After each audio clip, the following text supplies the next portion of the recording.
Hello ha mga kamagbubukid. Ang inyong kamagbubukid ay hihikap muna ho din sa palayan.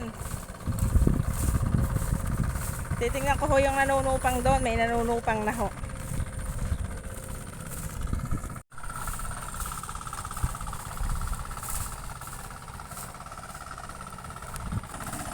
Kabulaklakan.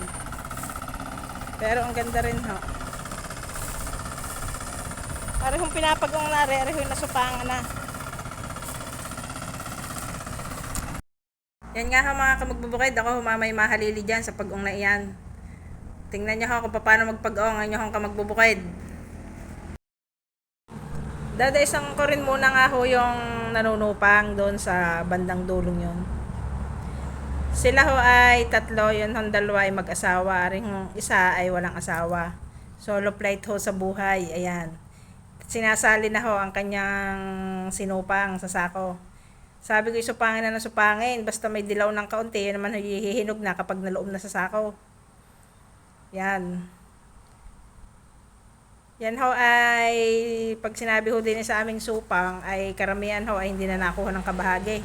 Hindi na rin ho ako nakuha dyan ng kabahagi, kanila na ho. Ang kanilang masupang ay kanila na. Kung yan ho ay ipa-harvester, ay ang laban ho niyan ay hatian. Kalahati sa may-ari, kalahati ho sa nag-harvester. Ay kaso ang hinog nga ho ay hindi sabay-sabay, kaya hindi ho may pa-harvester. Ginamitan na lang ho ng karet, mano-mano ho nila. At arehong nasupangan na ay papag-ungin na ho uli yan. Kaya pinagmamadali ko na ho ay kailan pa nabulok ang dayami. Kapag iintayin pang mahinog ho lahat, ay na may mahihinog na basta may dilaw-dilaw na. Medyo malapad-lapad pa rin ho, rin ka na lang supang are, abot pa ho yan hanggang doon sa tabing kalsada. Kaya sabi ko ho ay bilis-bilisan na, ay ang bagal naman ho, oh. Kita nyo naman kung kumarit. Ini-isa-isa pa ang piliin ang hinog. Sabi ko, wag nang piliin. Karit na lang ng karit. Putol ng putol. Ayun ang dalawa na nanunupang na nasa kabilang dulong yon ay mabilis ho yung lalaki. Mag-asawa. Ay palibasa ho yung lalaki. Mabilis hong gumalbot. Mabilis hong kumarit.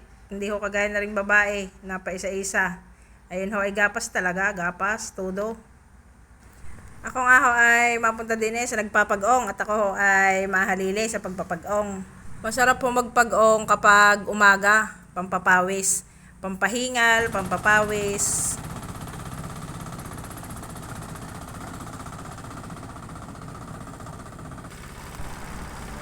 Kaganda nga ng aking dinaanan dyan, tuwid. Oh, sabi parang ahas. Hindi naman, tuwid nga ang dinaanan. Oh, yasak din ang puno ng palay. Bagay itong akin nasa likod nito, panay ng sunod sa akin. Ito naman hindi tataob. Tatakbo lang ng kanyang pag-ong. Sabihin pampag-ong pero mabilis yung tumakbo. Kayo ang susunod pagka kayo itinakbo. Kayang-kaya ko din naman palikuin. Pagka lang ho siya ay hindi na lumakad, iaangat nyo. Dahil nakabara na ho ang lupa, iaangat nyo ng kaunti, bubuhatin ng kaunti.